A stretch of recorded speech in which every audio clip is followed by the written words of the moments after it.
4.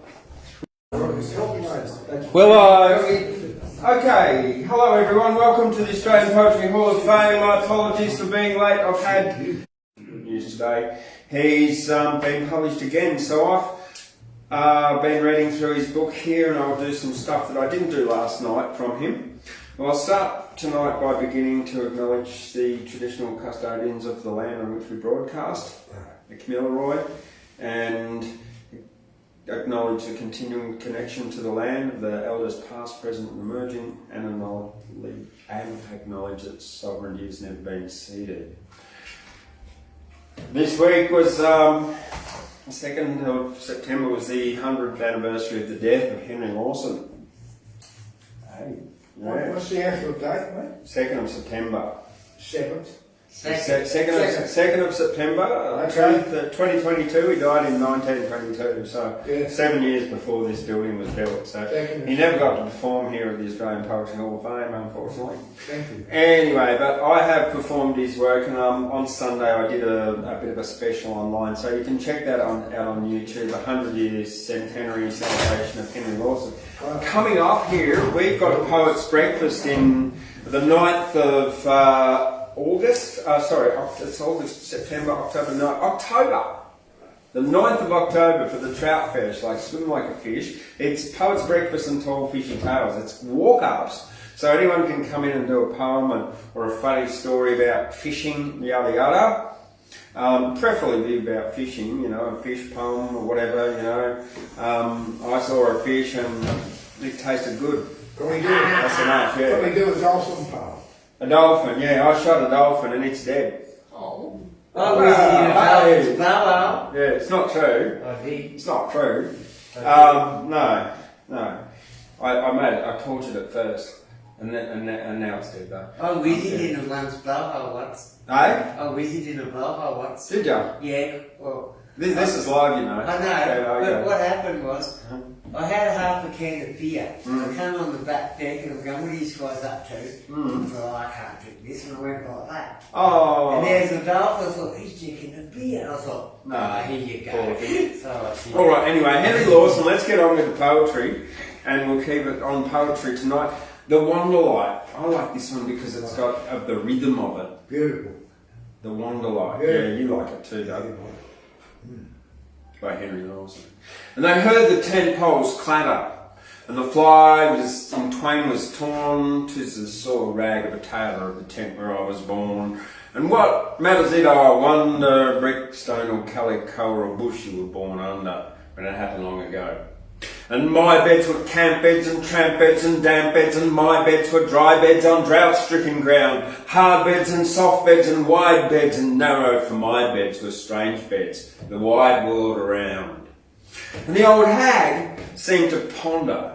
'Twas my mother told me so, and she said that I would wander where but few would think to go. He'll fly the haunts of tailors, he'll cross the ocean wide, for his fathers they were sailors, all on his good father's side. Behind me, before me, oh my roads are stormy, the thunder of skies and the sea's sullen sound. The coaster or liner, the English or foreign, the stateroom or steerage, the wide world round. And the old hag, she seemed troubled as she bent above the bed. He'll dream things and he'll see things to come true when he's dead. He'll see things all too plainly and his fellows will deride. For his mothers, they were gypsies all on his good mother's side. And my dreams are strange dreams and daydreams and grey dreams, and my dreams are wild dreams and old dreams and new. They haunt me and daunt me with fears of the morrow. My brothers, they doubt me, but my dreams come true. And so I was born of fathers from where icebound harbours are, men whose strong limbs never rested and whose blue eyes saw afar. Till for gold one left the ocean, seeking over plain and hill, and so I was born of mothers whose deep minds were never still. I rest not, 'tis best not, the world is a wide one, and caged for an hour I pace to and fro. I see things and dream things and plan while I'm sleeping. I wander forever and dream as I go. I've stood on by Table Mountain on the line at Cape Town, and I watched the sunset fading from the roads that I marked down, and I looked out with my brothers from the heights behind Bombay, gazing northwest and eastward over roads I'll tread someday. For my ways are strange ways and new ways and old ways and deep ways and steep ways and highways and low. I'm at home and at ease on a track I know not, and restless and lost on a road that I know. Yeah. Wow, right. Isn't it? What a great piece of poetry. Well, You done it well. My delivery helps. Like I've practiced it a few times, like to get, because you've got, see how you got these short lines here, and then these are really long lines. So you've got 2 different meters. You still got see in the verses it's a B rhyming. My beds were camp beds and tramp beds and damp beds. So there you kind of got in these longer ones you got this sort of Rhythm. yeah, it's all about that. In poetry they call that meter. I made it, alright. Yeah, and it's all about your syllables, how you put your syllables together. When you're putting them to sort of music and that kind of stuff, quite often you can stretch out a syllable by just leaving a gap. Okay. So, instead of going straight into it, and that's how songs work pretty That much. was brilliant. It was great, wasn't very it? good. Wow. Yeah, well, so the Australian, I've got this one here. I haven't read this one, I'm going to read to you out. So pardon me if I do stumble, because I do like to pre-read them so I'm prepared, but it's not a great big one. And a piece of paper just fell out. Oh, I love this. Wow! I love this when this happens. Look at this. This has just come out of this book. Biggest The diamond biggest weighs. diamond weighs 1.34 pounds.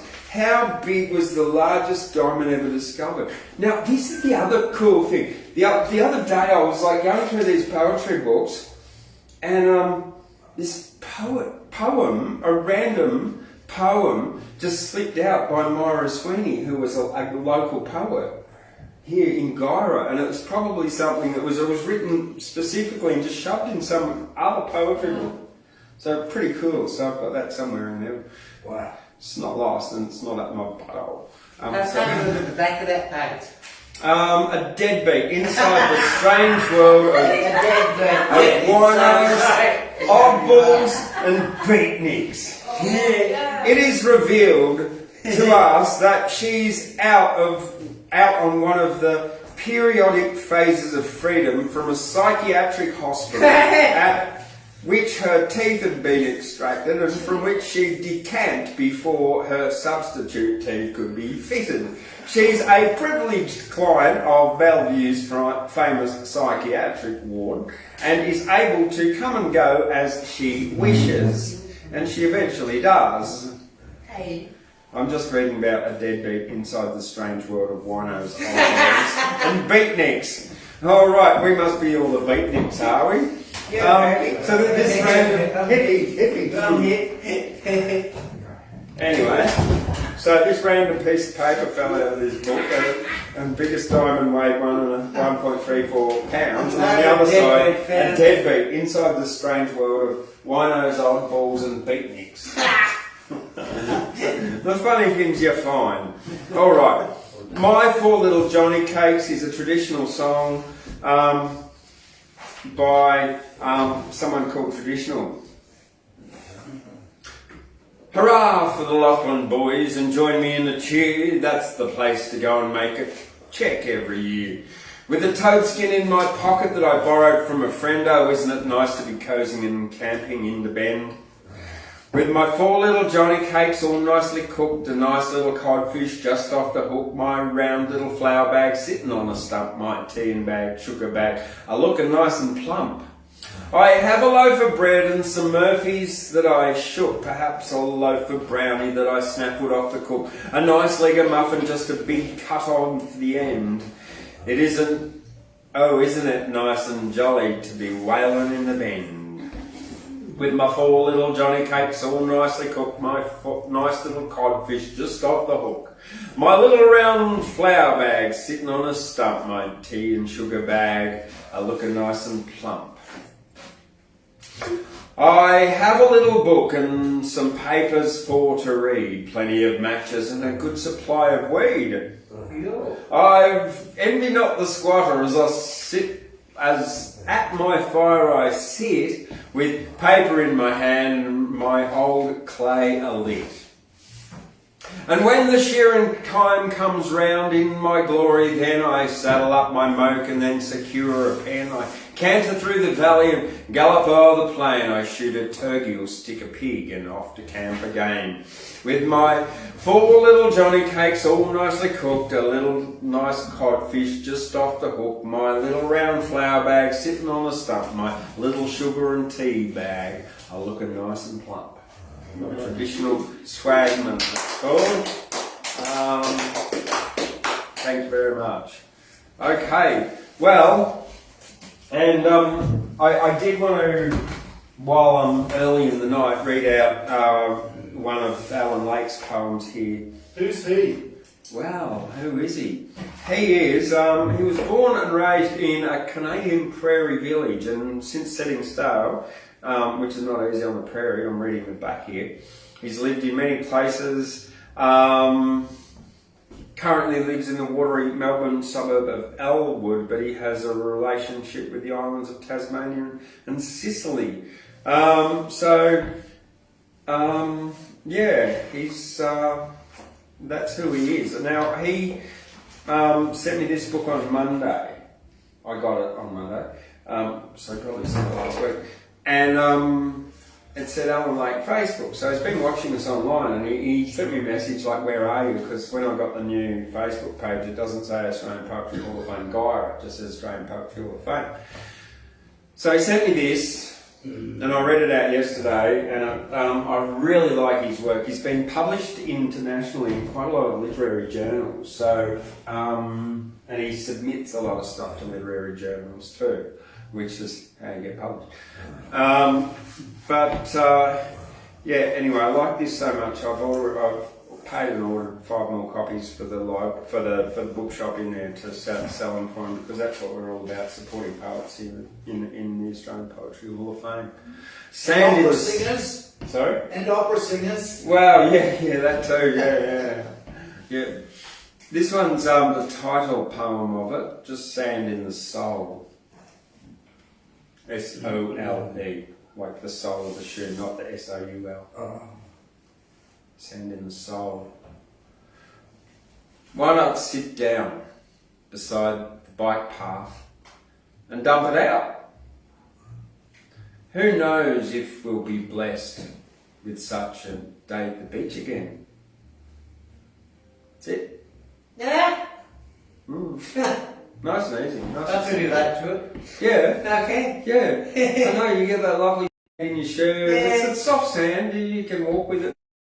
Would you mind writing that again for Jerry Actor? Yeah. Thank you. Why not sit down beside the bike path and dump it out? Who knows if we'll be blessed with such a day at the beach again? Yes, and Yeah. Thank you.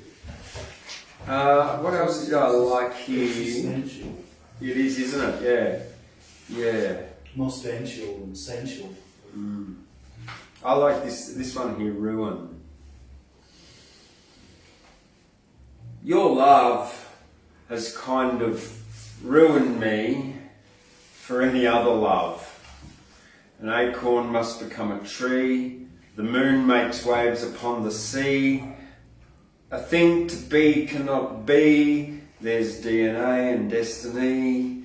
And so it seems with you and me, without recourse, recovery, this sly disease inside of me, you've colonized the port of me, inaccessibility for any other. It's called ruin. The key is the end. Inaccessibility for any other. Ruin, yeah. Starts with your love has kind of ruined me, and then in brackets for any other love.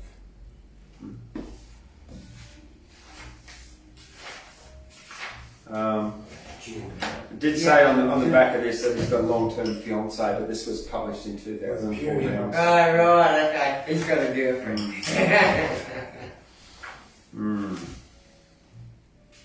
Diet.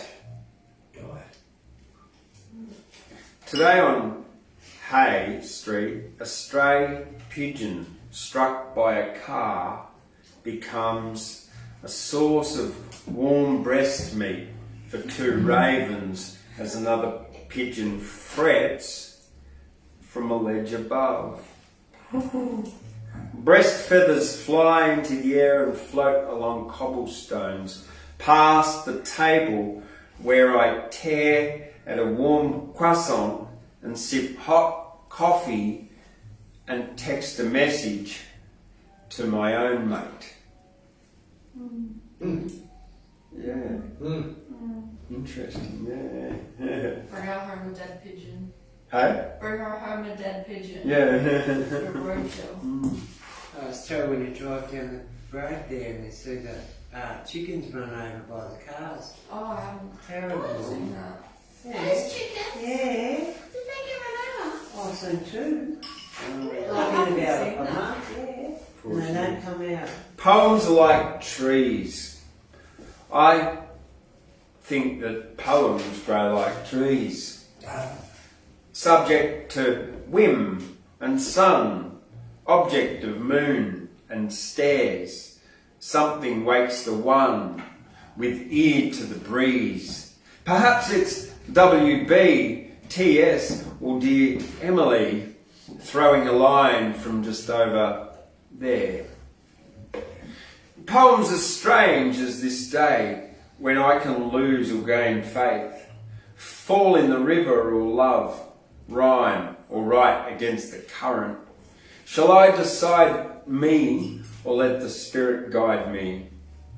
Poems I see know where they need to grow to find a path to light. So, Allan Lake, and I'm going to have some copies of his book here in a week or so for our soul, Sand in the Soul. Yeah. And I'm going to move on to Anne Edgeworth here, and I'll probably read out some of the ones that I read last night because I really like these particular ones that I chose. Airport Restaurant. In limbo, before the point of the next quantum jump, we're enclosed in a thick gel of stewed fat, desiccated curry, slices of soggy joint submerged in a brown tide, percolated by an occasional roar from the universe outside. Clocks programmed to ignore time warps, flick, meaningless signals, the vacuum filled with jaws that stolidly chomp off-world. That's it. It is, isn't it? Yeah. There's another one in here of Anne Edgeworth that I do like.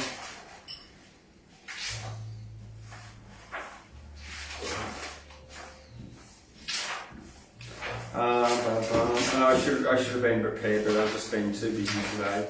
El Nino. El Nino. In the dream, rain. Staccato on iron. First, tentatively, then longer passages that run into steady drumming, sharpened through leaves, thudding stone hard, kiln-fired clay. In the dream, coming always deferred, of impossible reprieves from the casual shower, flicked round then gone, contemptuously away, wind and sun scour, skin against bone. In the dream, Day breaks in blurred trails of nimbus cloud, hiding skeleton, hills, pours down, its overflowing of unexpected grace, astonished visitation. In the dream, stone rolled away, the corpse place rises in green, flourish of growing, tomb silence gone, hurrying into talk, dead veins quick with water conversation.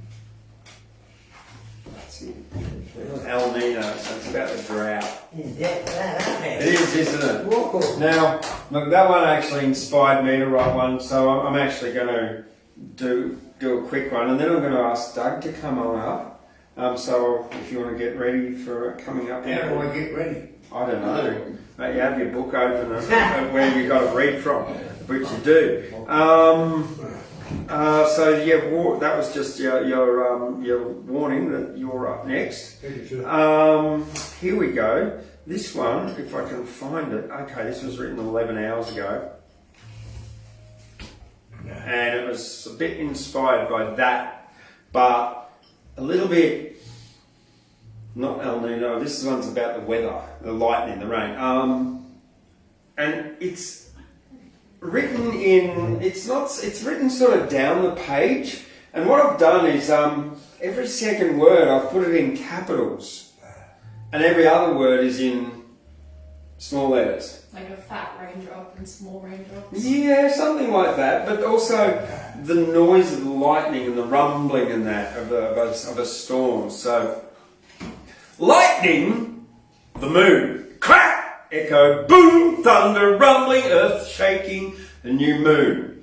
Rain falling, dust settles iron, turns to rust, these clouds, El Nino thrusts, colour, rivulets flow, creek banks and bankers' dollars overflow, pot of gold rainbow. That's it. Quick one, yeah. Okay, just so you know, the people out there know what it looks like in Facebook world. I'll show you. It looks something like that. See? Oh, yes. Yeah, I can see it. Yeah. So it goes down the page like that. I see. Wow. Wow. Here you go. That's how it's written. Oh, I see. Pornographic. Something like that. Yeah. All right, and on that, I'm going to invite Doug on up to come and do his stuff. Do Dougaloo. Wow. Doug. Okay. You're all right. Are you going to read it tonight? Probably not. Okay.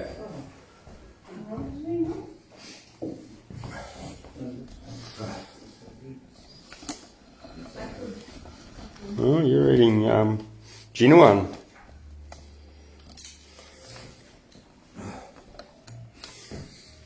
Hello. Hello. Is that what you're saying? Hello? Yeah. Yeah, hello. I'm a novice poet, and I don't know if you even know I'm a poet, but a moment ago. And thank you, James, for the reminder about Henry Lawson's anniversary and reading that legendary poem. I love that poem.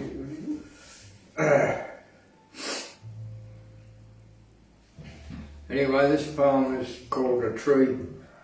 And someone said in that, but you read James, poetry and trees go together or something. So They do. A lot. I don't mind that analogy. Anyway, there we go.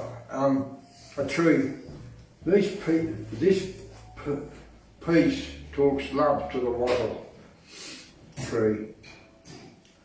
The gold they shine is quite divine. Their wondrous bloom shoots down my gloom. Sorry, just got to correct the spelling here. Oh, who cares? Right. Thank you, Acacia, for your fragrant bonus. I know you, Blondie. I planted you with love. I pruned you with love. Always after flowers. I scarified your seed. And learned you last 100 years to spark in life. You're tough, aren't you? Your resume of flood and fire we cannot but admire. I walked amongst the hills of pines and all in good old Yankee land.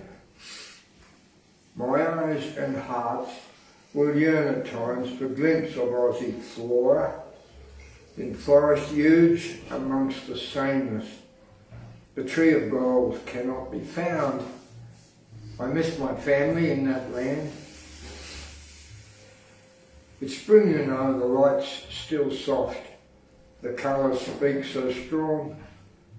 The new green shoot of willow touches English Celtic threads in me. Cherry pink and apple blossom wine. Sing along. That's what I hear.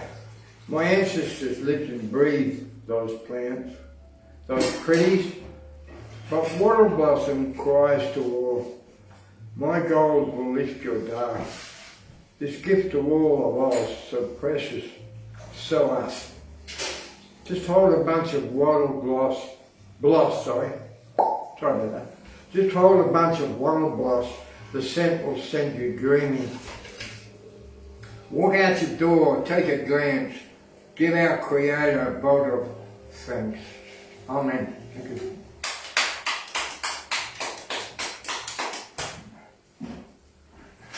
Put you on any shoes, sir. What's it say? And just now, good, Dad. Thank you. Cool. Thank you. Just a bit. Yeah, no, well said. It was cool. Thank you. Who's going next? You want to go, Gladys? Yes, James. All right. I'm thinking that very good for Mrs. We'll just go over here, have that. Jesus.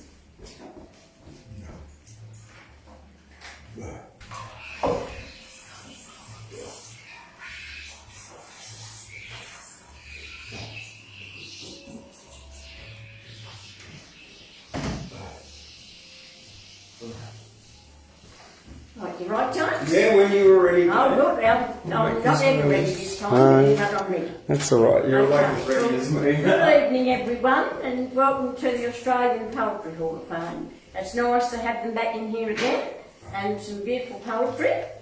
At any rate, I've got one in tonight that I wrote, I think probably, well, before James come here, I think. And it's The Drover's Curse. I'm one of many drovers that's country born and bred, out here mustering cattle on this 2,000 acre spread. Now the sweeping hills surrounding me are curses, some would say, that many myths and legends still remain to this very day. Though at night sometimes wonder, but my thoughts I dare not push, as you dream about those mysteries in the outback and spirits of the bush. With his swag rolled out by the campfire, the driver knows only too well the sound of a cracking stock whip and ringing from a bullock bell. There's bullocks in the rugged bushland, though, that would make your blood run cold, feared by many stockmen way back from days of old. Saddling up my stock horses and still looking back on those years with pride, as the faithful blue cattle dogs follow me, wherever I may ride. From Brigalow and Saltbush to the burning desert sand, I've learnt to face hardships on this unforgiving land. But with the heat, dust and flies, of course, nothing could be worse, and hope one day there'll be an end to the drover's curse. Anyway, I thank Dave for his beautiful poetry tonight. He always does his very best here, I'm sure. Thank you. So wonderful. And actually, Peter will probably be up in a moment. I'll just step back over here out of the He way. sure will. Yeah. Okay, thank you, Gladys. And thank you, Doug. And I'm looking forward to watching yours later when I upload it, because I always do enjoy it. So apologies there for not hanging around. Hey, something funny? All right. You asked for it. No, you didn't, but you're getting it anyway. All right, just think the rhyme of the man from Snowy River put to just some shit poetry. Literally. There was movement in the bowels because the baked beans were swallowed down and all the toilet bowl had been sprayed. You could smell it from a mile. It was now a shade of brown. It was your turn to clean the toilet bowl today. It was Friday afternoon. He was sitting in his car. He farted and he got an awful fright. He filled his pants with poo. You could smell it from afar, and his wife wouldn't let him in the door that night. So he went and found a tap to clean himself up. The cold wind blew and it began to snow. A bulldog came along and it was still barely just a pup. It sniffed his bum and tried to have a go. Imagine how it looked, a dog sniffing a naked man in the snow. It then began to rain. Because he was greedy and he ate the whole of the baked bean can, and the consequences were such a pain. A policeman came along. He appeared from the east. He was flabbergasted, also quite surprised. He took his jacket off and covered the man at least. He really couldn't believe his very eyes. Yep. No, you don't eat too many baked beans because you just never know what's going to happen, especially in Cairo. I can imagine that, you know, in the nude, in the snow, all covered in poo. No. Ashley, would you like to come on up? Yeah. I'm sure you've got something that's definitely not as shit as that. Well, I don't know. I was thinking about, before I get there, I was thinking about an Australian's great love of toilets and eschatology earlier in the evening. So I did respond to that paean, P-A-E-N, of doggish glory.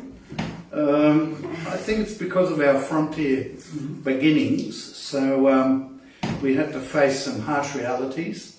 What have I been reading? I've been listening to Catherine Susanna Pritchard's The Pioneers, that they've got free at the press of a button on LibriVox.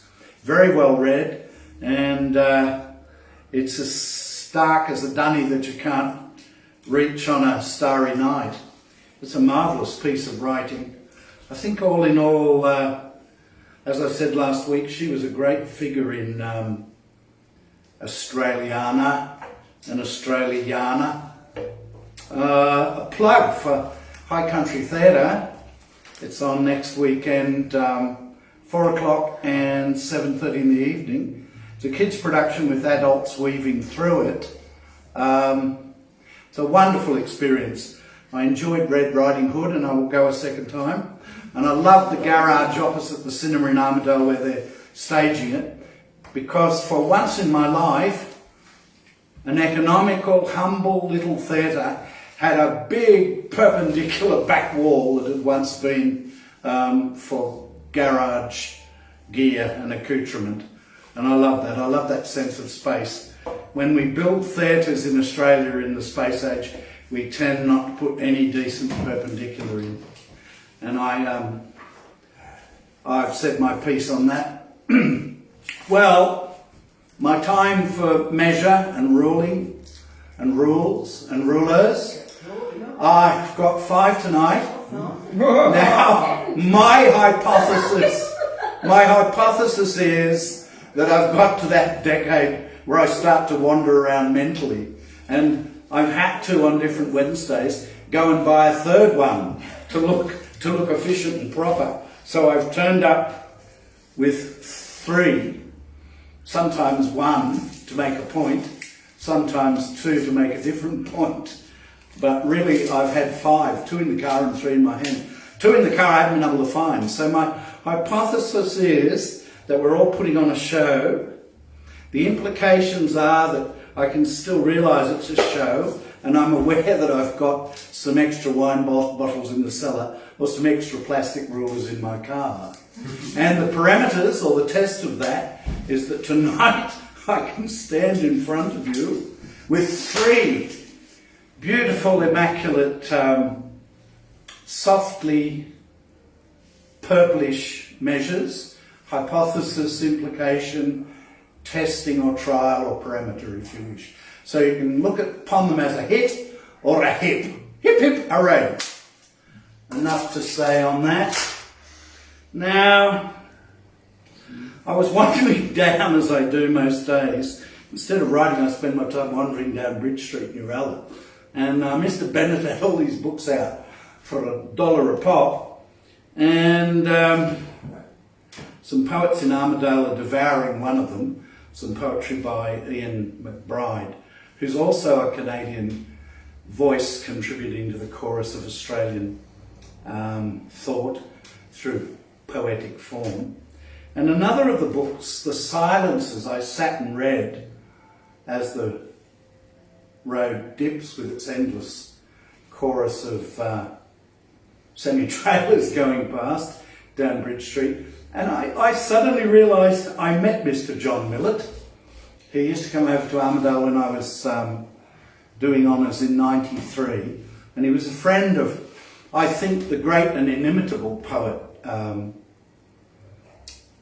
who I used to talk the dawn with on Friday nights, Greg Shorters. And I remember meeting him, although I don't remember him, if you know what I mean. And I will read 2 poems of his tonight, and then a couple I wrote seated over there, generated by the shenanigans of the evening, one of them, and then another poem about the great artist Emily Kame Yingware. There are 4 of her canvases on display at Naram in Armidale till the 16th of next month, and she really is. Anyway, I wrote a poem about her. Now, this poem of John Millett's, to my amazement, is called Walker. And I remember he hearkened from over Walker Way, and this little book of poetry will give Mr. Warren some edification in time to come, I'm sure. Walker. Yeah, you could write a 30-page thesis and then keep going on this poem. Walker. It's the continuous process of history brings you here, not the cut-out sections of the dance, but this here with you past, in the skylight. Let go into the mystery, right through the silence. 50 yards off, the white bridge swings over the estranged landscape. What happened to you? You invented where timber jinkers maul the long ash in the imagination. And how do you fit the magic into ethos, into mythos? The correlative now into logos, on your 2 feet. By this hand that leads right here to the present, light fantastic, where your skillful fictor gathers in the old trees.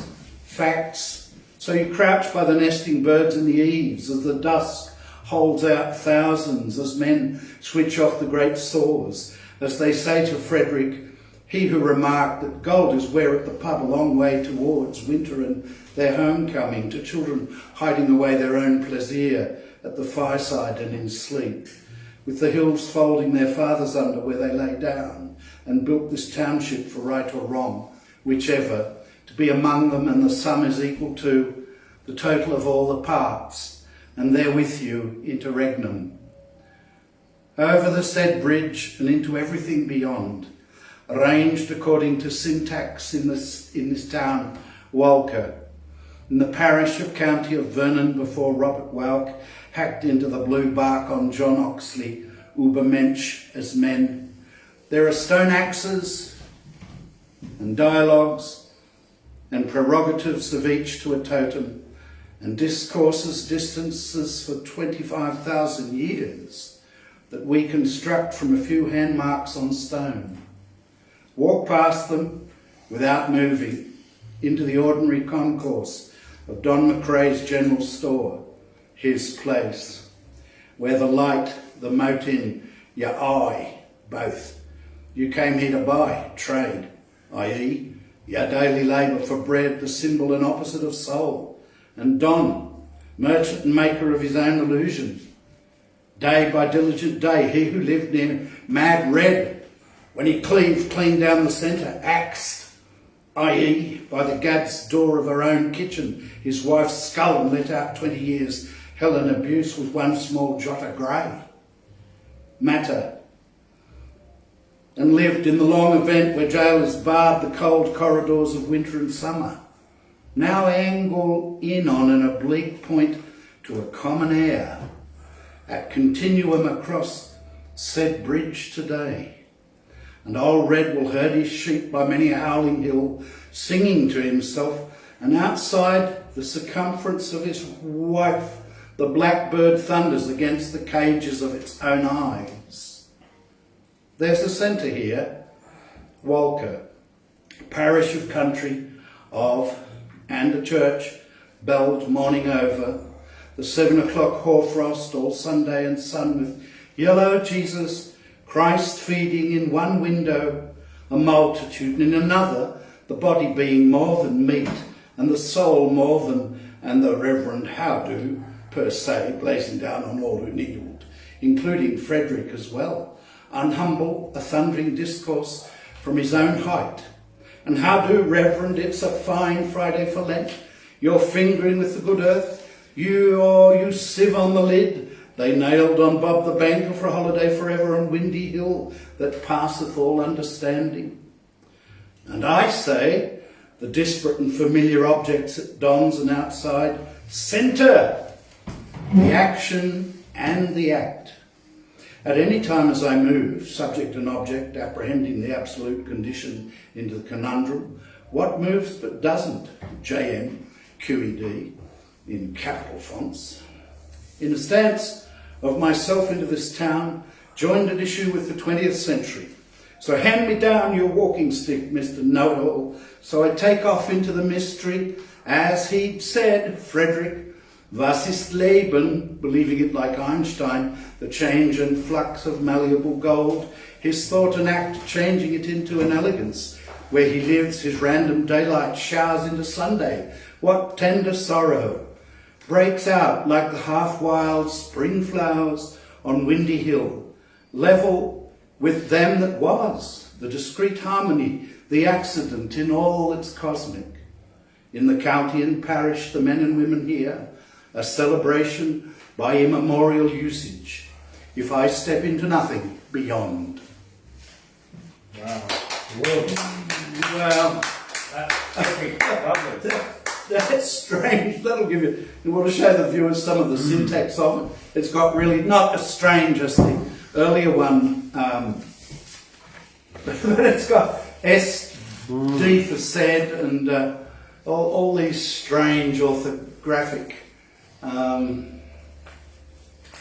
And this was written in cuttings, like 1971. Yeah. It's very I was going to ask you when was it written? So it's 51 years old because it was that that part about the axemen or something like that. And all I can remember of him after 30 years is this wry, shy, knowing smile of the eyes that Mr. Millett had. If he's still with us, I'm sure somebody looks into them right now, hopefully. I remember that of John Millett as I settle down in introspection. There's one other I will read from him, Mount Barrington, because if you go through Walker, don't continue on to Astley Falls, magnificent as they are, and they're a presence. Astley Falls are a presence in that poem about Walker that Millett wrote.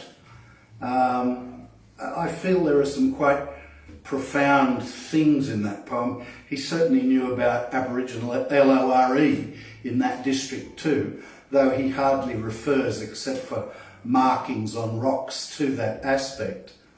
But if you take the road, Walker people always say the most spectacular easy drive in their district is to go up on the Port Macquarie Road, and you come to a turn off about 5 kilometres out, taking you down Brackendale Road, and it's more or less a trip through a great state forest, up and down and over, and then down onto Nowandock, and you can come back to Walker. But when you've come through the state forest, you rise up into a ridge where there's some herding and cattle and farms. But on that ridge on a winter day, you'd look straight out across onto snow-capped Barrington tops. I was there when it wasn't snowing and giving that sort of picture postcard epic corollary, but I felt it in my spirit. And I heard passages of Bruckner symphonies, so that was a nice poetic way to be. As I stopped on that ridge before dropping down to Noundog. Now this poem, Mount Barrington, I might get James to read this later on actually, and I'll just do a couple I wrote while seated at the desk. Yes, this is in honour of really the great Emily Kame-Yingware. No wonder they gave her a special exhibition in the Imperial Compound in Tokyo. I do recommend anyone who has the time to go in and have those images, if you can call them images, come to them. They'll have an experience of space and time that is out there. Anyway, Emily Kame-Yingware. 48 hours later on the top of Mount Mutton, listening to a Bach cello suite, I recall your calligraphy. Did you have a seat or mere haunches, but bowing across the earth? No doubt you were and are, and your brush sets down a counterpoint. I do, stepping it out, recall each momentousness complete, a palindrome and palimpsest search across crossings to those inimitable, ineffable spaces, growing out from the centre, generated at the side there. A centre at the side, that's Emily. Almost at the edge, almost you smile to hear me say these big white fella words, palindrome, backward working, forwards and backwards any which ways, palimpsest, scanning webs transparently aslide, yielding to the eye's journey, almost through the spaces you don't block out in the dancing levels of that brush. You enjoy it, it enjoys you. Well, you're on a seat, bending down, moving from left to right, right to left, or on your haunches near the beloved earth. And the grocery bags, these journeys allowed you from Adelaide to take on shopping trips, fuel up the litness of things, light itself lights as your brushes team against the earth, the patterns, the search beseeching, eyes to a journey. Emily Kame-Yingware. Road opens as it stops, road roads Emily must. And this is a poem. If you look into Emily Yingware's canvases, I don't think she would have ever done one where this is not so. There's really no space, so it's all about space. And she goes on a calligraphic journey that, well, enough said. Now, this is a little poem about a moment in my life that disturbed and haunted me, and always will. Coming down off the range, why did I stop and carry you across the sealed road to the wire fence? Because you were my dad's totem, tortoise. Because I handed you back to the mulga, sat in my bubble white gets, those trucks would have had you a smear, crunched cherry ripe of blood and shell and organs under tread. I stopped, I carried you across. You lived on your tortoise journey, and I pondered. And none of those bloody trucks would have ever stopped. They would have slaughtered that sentient creature.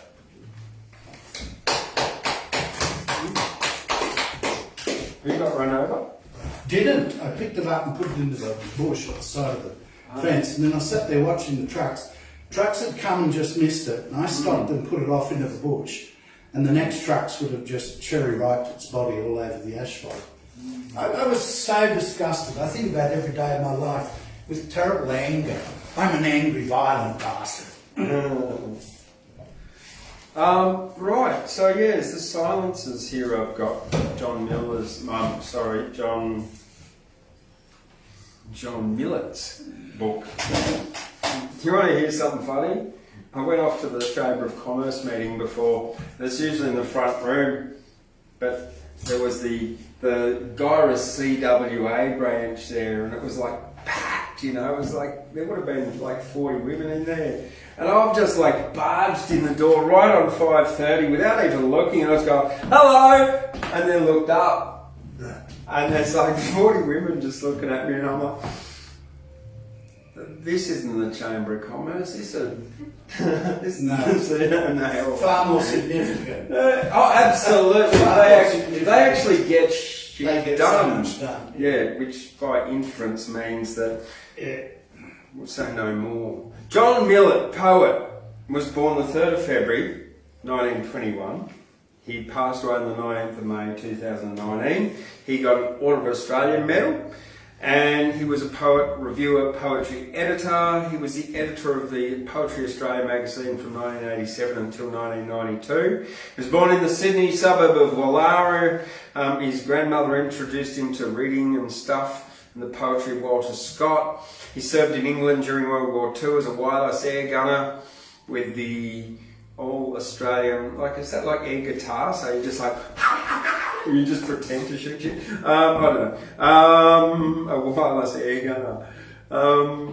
Yeah. What do you think? You get it, don't you? Because she's young, yeah. After the war, he worked in the repatriation department. He went to study law at Sydney University, and from 1962 he was involved with Poetry Australia, advising on legal and accountancy matters, then becoming editor from 1987. And I'm going to read Mount Barrington to you from him. Nice little poem we got here for him. On mountains, the swell of shadow and shade works itself in. Lowries finch through the tree lines level with nothing but sun or rainstorms, no calendar stills through measured by graphs. A syllable contains the stretched diurnal wings. No man steps after sunset in those hunchback trees. Here my deformed hand prints its skills. The forests breathe their dialects. Lords of the hills, I watch daylight flare. Stride out to 5 miles beyond all work and words, to deltas where ridge and gorge spill.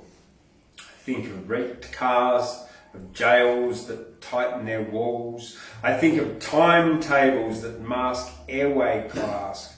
I think of mice skeletons along purlins of attics. I think of managers and company directors bandaged inside for ulcers. I think of Levi Strauss emerging from the 20th century Arnhem Land. In the valleys, they said, sometimes the mists, there are dreams.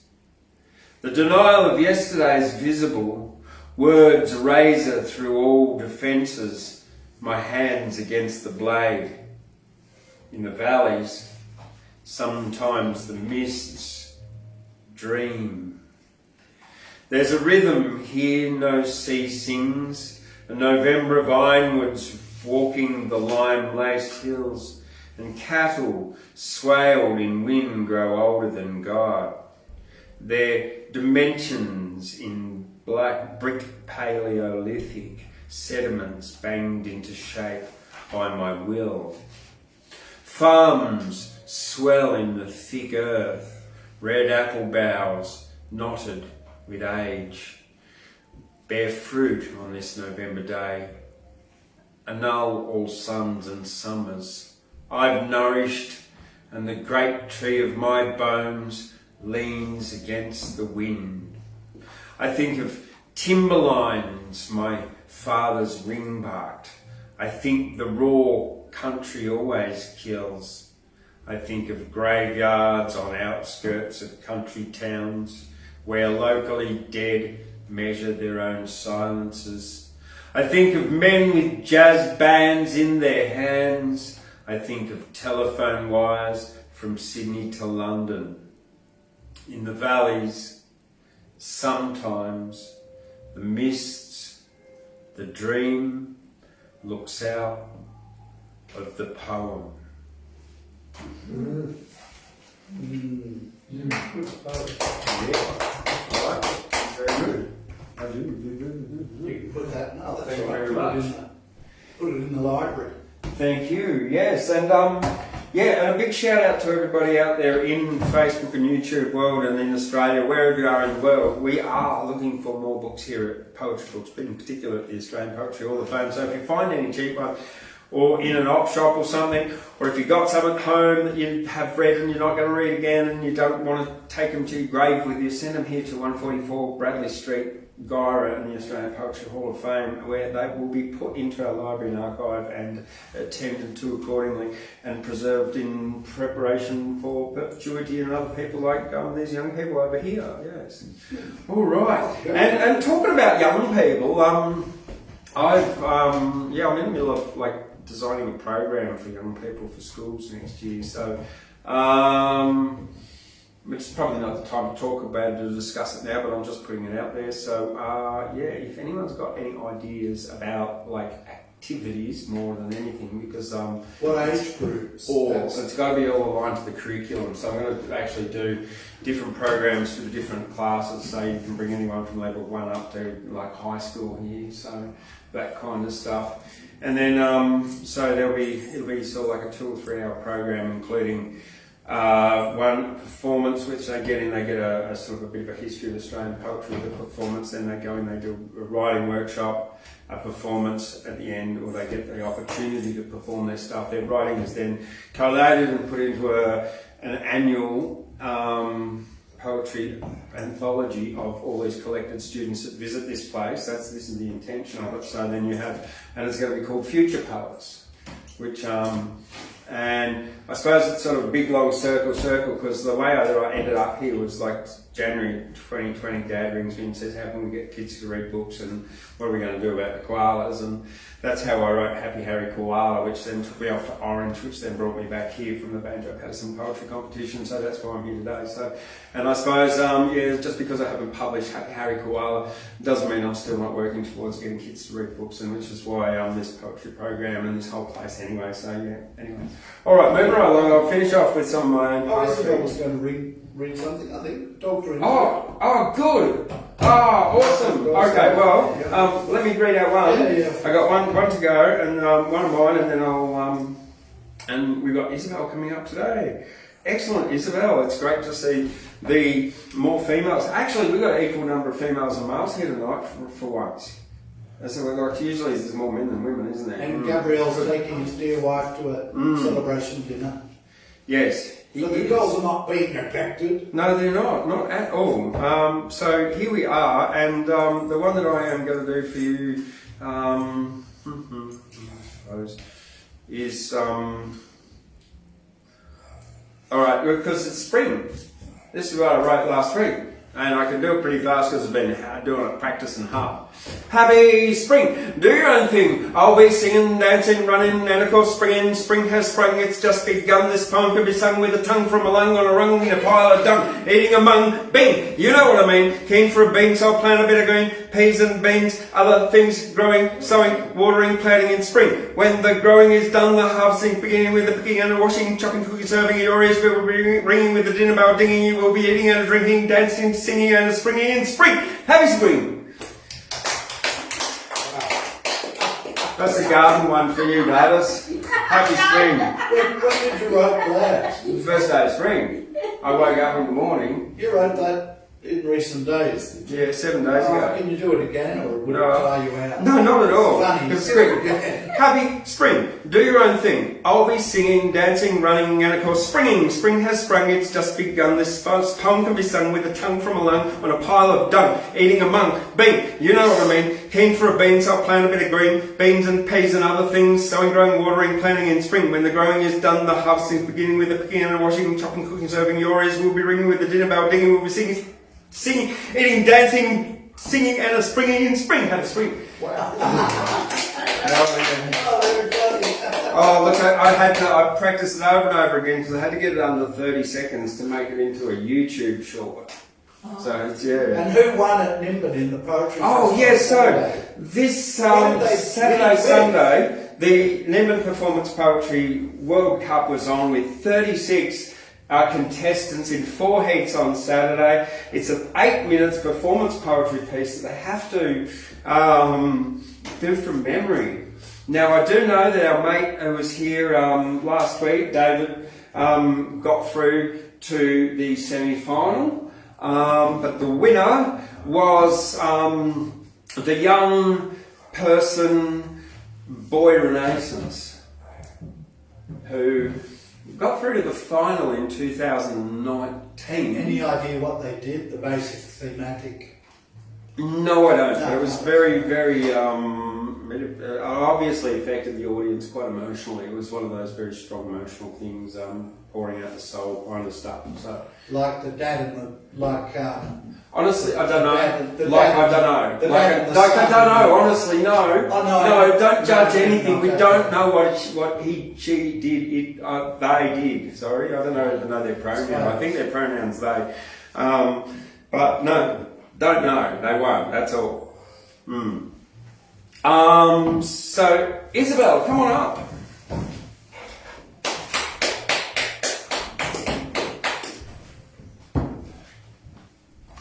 Hello. So this is a poem that was supplied to me by Ashley.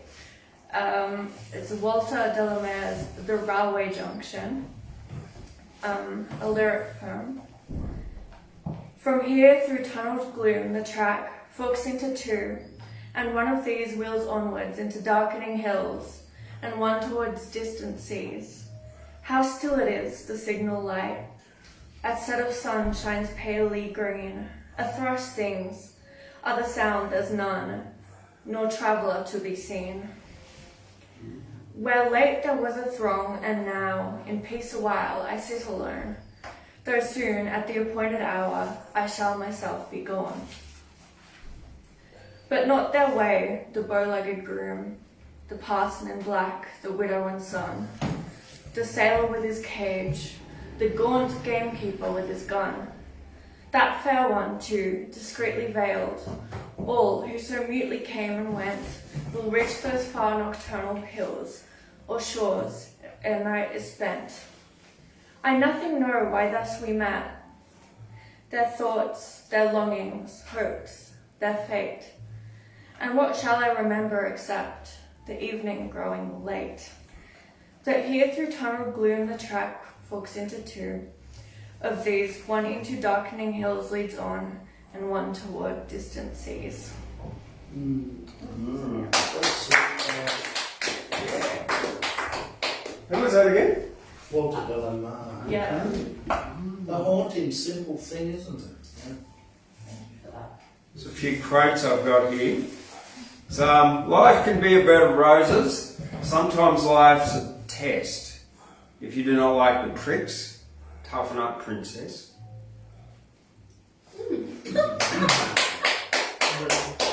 Oh well, toughen up, princess.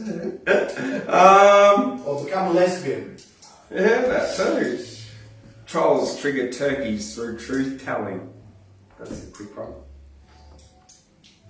Passion for poetry. This is in sort of there's three line stanzas. They go sort of a 30 way you'll hear. I've developed a passion for poetry. Each word written is a seed, sowed in a forest of minds growing trees. Awake, asleep, I fashion my poetry, affecting those who read. Prose, some metre and rhymes flow free.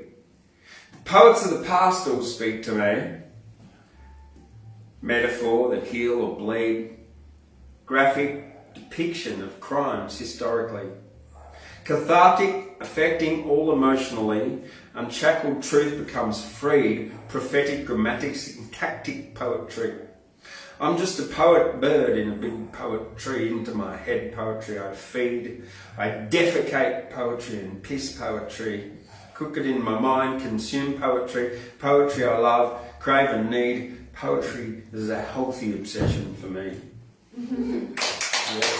Well, I guess I just can't help it because I'm living in the Australian Poetry Hall of Fame. It's like on my mind all the time. Sometimes you have to be prepared to say, that's nonsense, and just walk away. Sure. Yep. Yes. Panic porn. We've got a disease going to war plus a wage freeze. Beware of China and the US. Panic porn time. The right and the left staging fights, the east and the west. Panic porn has many views. TikTok, it's the 6 o'clock news. Time for scary 6 p.m. news.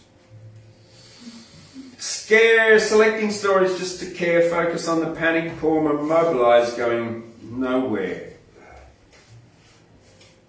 The world's falling in a hole. Nonsense, that's a lie. Adrenaline and cortisol. Anxiety and hearts beat fast. Addicted to the adrenaline rush. The panic network's vast. Have you seen the scary news? Terrorist decapitations. 2.7 million views. That's it. A bit like that. And then of course, there's big blah blah blah before this one, but this is dedicated to my sons. It's about Sigma 6, which is or Six Sigma, which is a concept in quality assurance and quality control, where you, once you've tested something Six Sigma, it's like beyond breakable kind of stuff. Strength has flexibility and power. Strength has flexibility, power, agility, and speed. Fleas bit dinosaurs on the nose, eyes, need. If you're dedicated, consistent, take an extra step each day. Make adjustments and improvements in every single way. Delay gratification to achieve a long-term goal and plan of personal development to become a Six Sigma man for my sons. Nice. And then. There's one last one tonight from me, or I've got another one, but this is called wind chill factor. There's no point yelling at the wind. There's no point crying about the rain, the humidity, the heat or cold or weather comes again. The wind will blow on all of us. Sometimes in life we all have pain. Rise to challenges, don't make a fuss. You need to scrub to remove a stain. Cold exposure makes you stronger. Wind, hail, rain and snowy weather. Attitude determines who lives longer. Loving souls, memories live forever. Light in dark and dark in light, without fear, without frustration. Sunrise and sets in the day and night. Gratitude for all situations. As one ends, another cycle begins. Nothing restings, vibrations and flow, yin-yang, reflect, fraternal twins. It's always cold when there's snow. I won't cry that the black swans fly. Droughts break when it rains. Snow comes in black clouds in the sky. There are times when you must unblock drains. Drains or brains? No, drains. Drains. And I've really pondered that really last line, because like it's, you know, that you can be dry and crappy, and sometimes you've got to put your hand down the dummy to get the you know, snap a turd or whatever. And then there are other times where like it's been a drought and you see the clouds coming, you've got to get up on the roof and clear the drains out of the gutter too, otherwise you won't collect any water. So clearing the drains is not a bad thing. Yeah, it's just not pleasant, but it's good. Yeah. Very callous. Yeah. There, I think that's where that was heading in particular, that one, yeah. So there's just one more that I think I'll do for you before I knock off, and I'm not going to do that one. This one's called Spirit, and I started writing this at 3:40 a.m, finished it at 4:40, so it took me about an hour to write, ish. And I was sitting there, and I was, you know, when you get up and you sit in bed and you sort of meditate and you think, oh, I'm not going back to sleep, so I'm going to write. And I think, what do I start with? And spirit came. The word spirit, one word, and this is what come out from it. Spirit comes when I listen quiet in bed in the silence of the night. When spirit comes, I begin to write what lifts me up to a higher height. Sharing Spirit's point of view that you're the one to lift up you, fly straight to your target and true, make plans, take action, do. This is not a mindless platitude. Successful people have a positive attitude. Also practice universal gratitude. Increase your frequency, not your amplitude. Spirit also has this to say, there's no need to complain. Any day droughts break when the sky's grey. Ugly ducks become swans and fly away. You're an individual in a community. Shine your light of love and unity. Positive intentions have impunity. A problem reframed is an opportunity. Spirit wants to speak about emotions, to love, peace, happiness, be your devotion, less negative and more positive quotient, calm, glassy, like a windless ocean. Spirit, it's almost come to the end. Digest these words, my dear friends. You decide when the life you tend grows or comes to an ignominious end. You're not a baby in a nappy. Clean yourself up, don't be crappy. Don't allow others to make you unhappy. You can be slow or zippy-zappy. Reflecting on your role as one of the castes, Spirit says this one thing at last. Do not dwell in ideas of the past.